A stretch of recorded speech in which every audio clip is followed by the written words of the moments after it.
Sridevi drama company మా ఇంటి వరలక్ష్మి.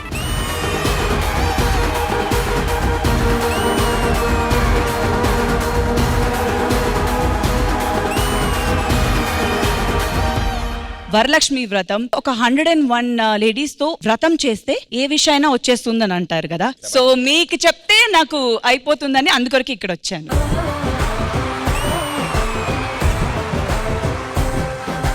వ్రతం అంటే సరే ప్రసాదం పట్టుకెళ్ళడానికని క్యారేజ్ తీసుకొచ్చాను. ఇంత తీసుకెళ్తే అది ప్రసాదం అంటారు, భోజనం అని అంటారు.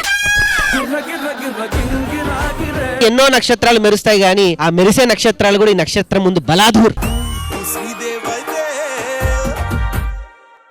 అయితే నేనే చిరంజీవంట దొంగ.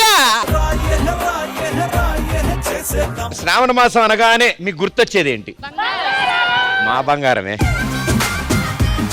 హాయ్ పతీప్ గారు. ఓ పతీప్ అంటే ఎవరు అనుకున్నా? పతీప్ మనమే, పతీప్ మాచిరాజ్యం. నేను అలాగే బొంగమూత పెట్టుకున్నాను. మదనపల్లి పద్మగారి సార్ గారు, మీరు దయచేసి అది ఇచ్చేయండి సార్, లేకపోతే ఆ బొంగమూతి అంతా. మా ఆయనను చెప్పు చేతుల్లో పెట్టుకోవాలంటే ఏం చేయాలి ప్రదీప్ గారు? సుజాత గారు ఈవినింగ్ ఫ్రీ ఉన్నారంట, 1 గంట స్పెషల్ క్లాసెస్ తీసుకుంటారు. మొగుడిని చెప్పు చేతల్లో పెట్టుకోవడం ఎలా? ఇప్పుడు భర్తలకి భార్యలు ఎంత ప్రేమగా తినిపిస్తారనేదే కాంటెస్ట్ మేడం.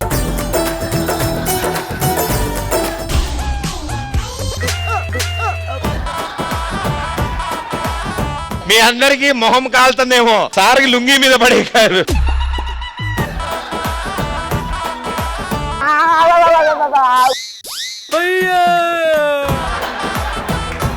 ఎంత అందంగా తినిపించినా కదా నేను. చాలా అందంగా తినిపించాం. అందుకే మా పాప రోజు నేను అమ్మ చేత తిన్నా అంటే ఎందుకు అనుకున్నా. ఓహో, మీ ఇంట్లో నెక్స్ట్ జనరేషన్ లేడీస్ కూడా చాలా స్మార్ట్ అయితే.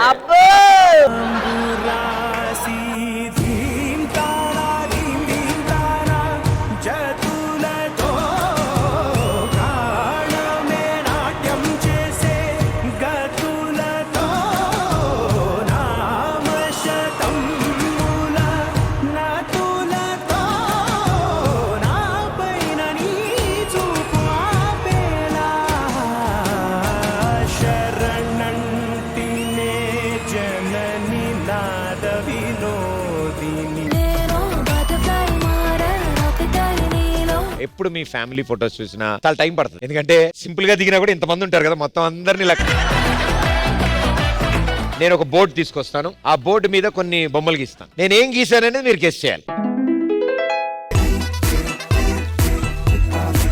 ఓకే, ఒక బీచ్ డెస్టినేషన్ అదే అక్కడే. చెన్నైలో కూడా బీచ్ ఉంది, వైజాగ్ లో కూడా.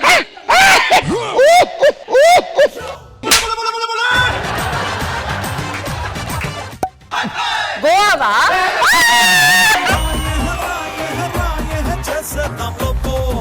Let's unite the special surprise.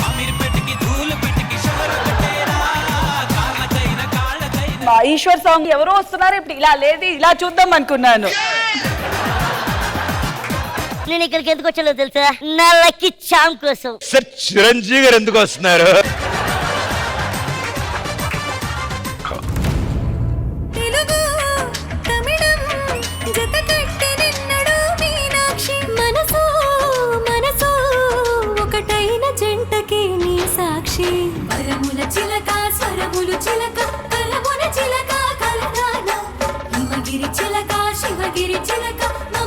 Varalakshmi Mata key జై.